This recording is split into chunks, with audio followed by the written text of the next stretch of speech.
Okay, good morning everybody. Before we start, may I request Jenny to please lead our prayer. And may I request everybody to please stand.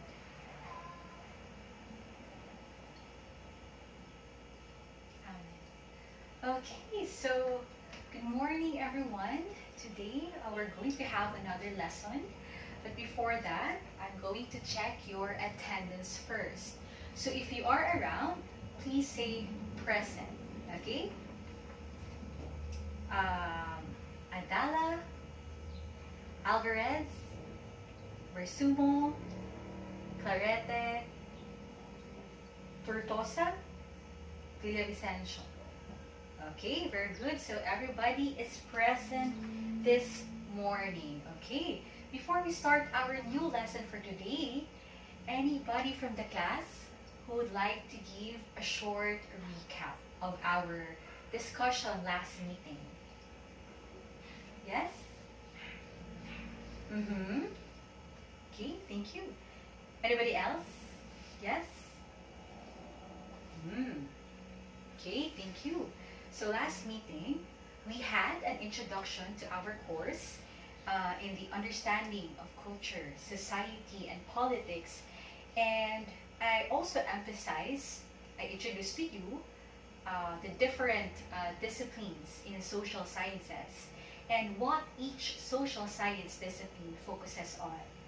Okay, at this point in time, I would like you to get the first thing that you can see inside your bag.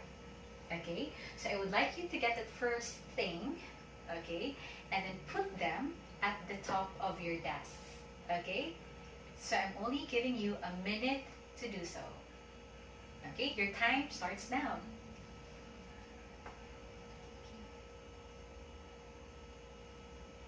Okay, time's up.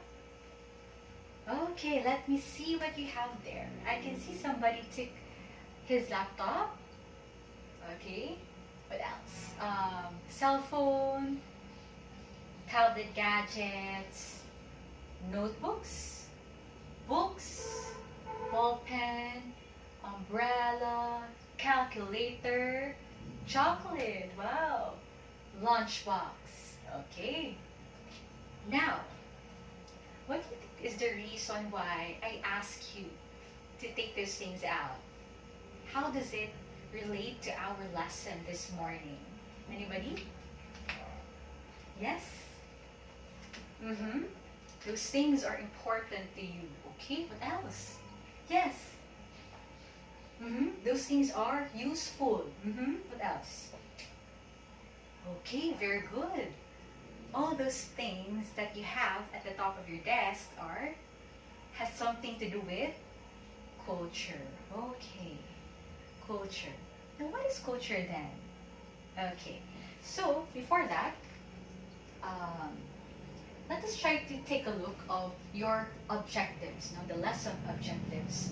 So first, so at the end of the lesson, students are expected to, number one, define the concept of culture. 2, identify the 2 types of culture. 3, give examples of material and non-material culture. And 4, explain the significance of culture. Okay, so now to introduce to you the concept of culture, I have a short video clip, so I would like you to watch and listen, and hopefully you'll be able to get the message or the theme from the video. Later, I'm going to ask you your insights. Are you ready? Okay, let's do this. So for a while, I'm going to play the video. So, schools, but every city has these. What makes Hamilton different? Well, this could be where culture comes in. Let's see. Festivals and events, a thriving art scene, stories and customs, a sense of history, cool architecture, creative talent, public art, and even outdoor places like parks, farms, and waterfalls. These are all considered to be part of culture. All of these things create activity and buzz, a positive energy known as cultural vibrancy. And this vibrancy helps to build community, define neighborhoods, and make the place we live in have a unique identity. It also Okay. So any insights from the video? Anybody who would like to share? Yes? Mm-hmm. Yes. Culture is important because it gives the communities and cities meaning. Yes, meaning, the interest, okay, and the kind of color. Okay, thank you. What else? Yes. Mhm. Yes, culture somehow promotes identity, creativity, job growth, or employment. Okay, and that definitely improves the quality of life among people. Okay, thank you. So going back to our slide. Okay, going back to our slide. So let us try to take a look of different definitions of culture. So what is culture then? Okay. So first, culture is derived from the Latin word cultura, which means care or civilization. So what does it mean? It means that we people are dependent with other people, and that we need the care and attention of the people around us. As we were born, no, we need the necessary care and attention in order for us to grow and develop maturity and be able to take personal responsibilities. Okay, next definition. So, culture may also be thought as a design for living, a roadmap rather, that guides the behavior of the members of the society, permitting them to live together in an organized and orderly manner. Okay, so everything that we can see around us are basically part of our culture. It's something that we create, something that we produce, and something that you can just notice around us. Okay. And the third one, we have here, culture is a product of human interactions. So what we're doing right now is actually an interaction. And through this interaction, we can actually create a new set of culture. Okay? B, it's also a social heritage that is complex and socially transmitted. So all practices, customs, and traditions can actually be transmitted from one generation to another generation. Okay, what else? It also provides socially acceptable patterns for meeting biological and social needs. So from this idea, we can say that culture actually controls our behavior. It's actually the culture that tells us that you can do this, you cannot do that. Okay? What else? Letter D, an established patterned behavior. So we can actually refer our day-to-day routine, or our interactions with others, from waking up in the morning to brushing our teeth, eating our breakfast, wearing our uniform, leaving home, going to school, all that, all those things are examples of a routine, a part of our own identical individual culture. Okay, and letter E, it is learned by every person as the basic determinants of his or her personality. So all of us have different characteristics, have different personalities, which were actually influenced by the culture around us. Okay. Now, let us take a look to the different types of culture. So I believe you're quite familiar with this one. The material and the non-material culture. So let us try to differentiate it first. So when we see material culture, these are the physical objects, tangible objects that we can see around us. So the first activity that you had earlier, that's those things are examples of material culture, right? Okay, now, I have some other examples here, more specific, particularly referring to Filipino material culture. Okay, so tell me what do you see, okay? So how about this one? Okay, it's a walis tingting. Okay, so it's actually a kind of broom made from very thin midribs of palm leaves. Okay, walis tingting. Okay, how about this one? This is what? This is okay, very good. It's a bahay kubo, no? Or in English, we call this as a nipa hut. But in other Filipino dialects, it is called kamalig or payag. Okay? So it's also very unique to the Filipino culture. Okay, how about this one? How about this one? It's okay, very good. It's a suka. Suka is actually a Filipino, traditional Filipino game. Okay? Wherein we use or we drop small stones or shells into the holes of a long board, a long board, and then that. I hope you were able to use sungka, no, or play sungka. Okay, how about this one?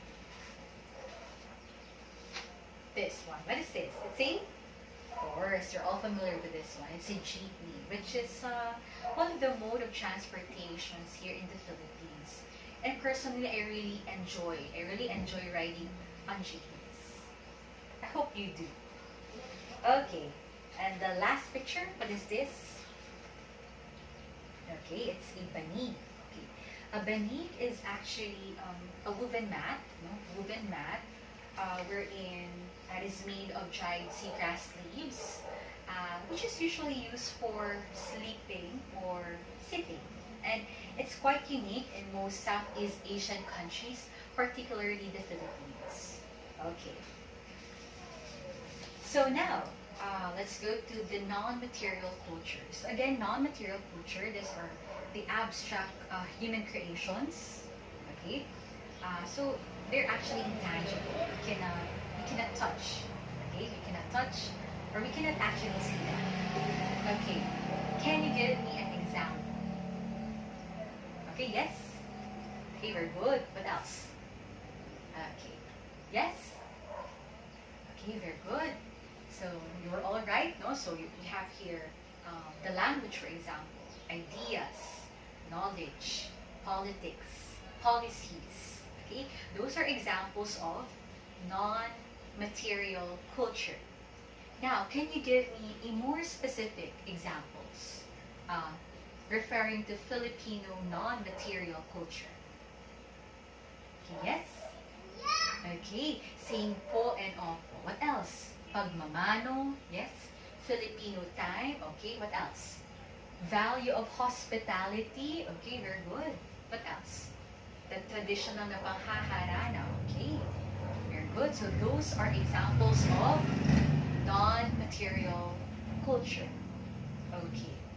Before we proceed to our next activity, any questions from the class? Okay, none? So let's proceed to our next activity this morning. So our activity this morning is called the Charades Game.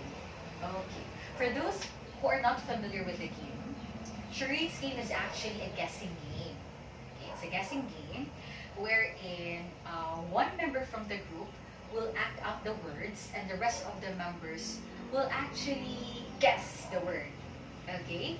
So for this class, so group yourselves into 7, and then you only have 2 minutes to guess the words, and the group who will gain or garner the highest points will be the winner and receive a reward later on. Okay, so for now, I would like you to choose your members. I'll give you a minute to do that, and after that, we're going to start. Okay, so choose your members.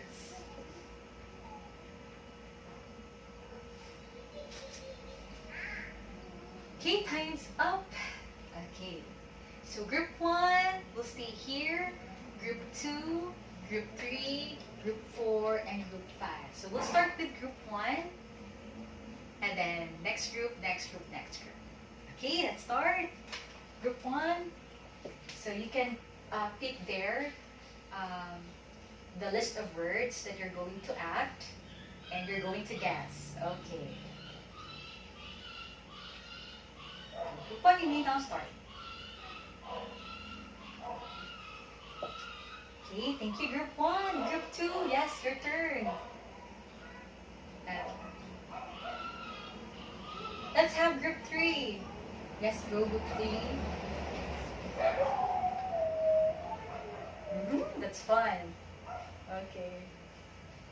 Thank you, group 3. Group 4.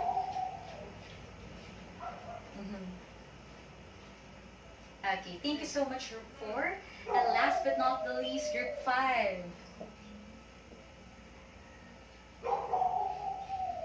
Okay, thank you so much, group 5. So, the winner for this game is group 5. Okay, congratulations, group 5. So again, let's give ourselves a round of applause. Thank you so much for your participation. Okay, now that the concept of culture, the types of culture were presented to you, anything that you have reflected on from our discussion this morning? Yes?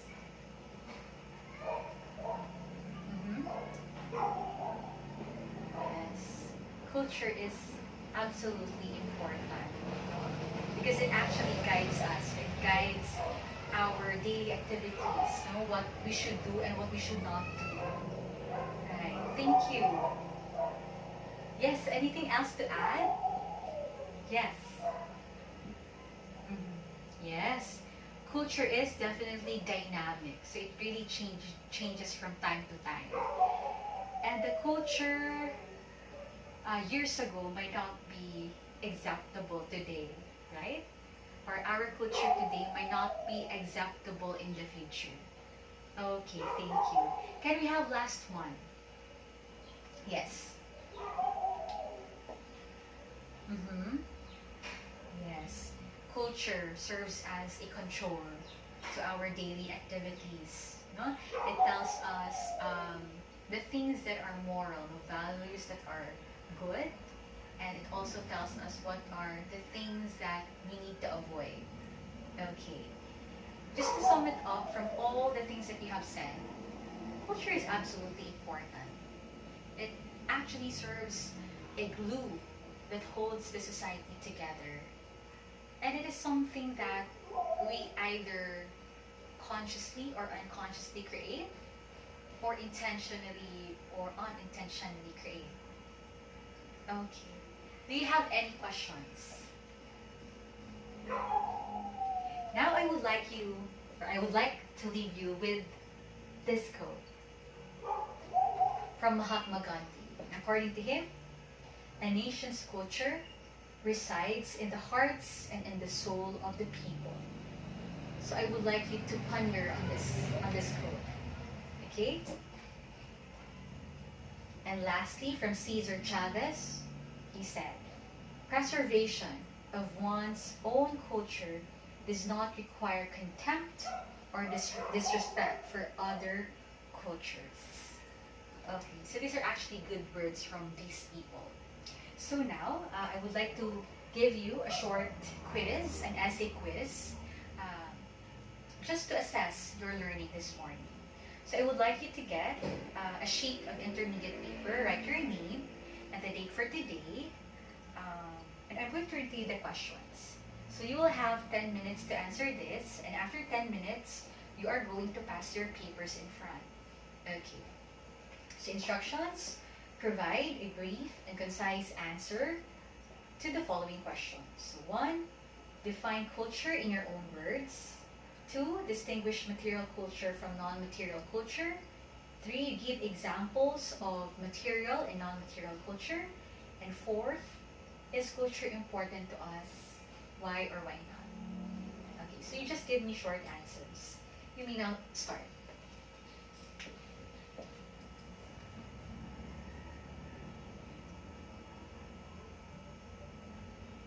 Okay, time's up. Please pass your papers forward. Okay, thank you. So now for next meeting, I would like to give you a reading assignment. Okay, reading assignment. So this, I would like you to read in advance these concepts related to culture. You take down notes and you give examples, write them in your notebook. Okay, so these are the words. And please prepare for an interactive discussion next meeting. So we have here cultural relativism, ethnocentrism, xenocentrism, and social norms. Okay. Do you have any questions so far? Okay, if none, you are now dismissed. Goodbye everybody, and I'm going to see you next meeting.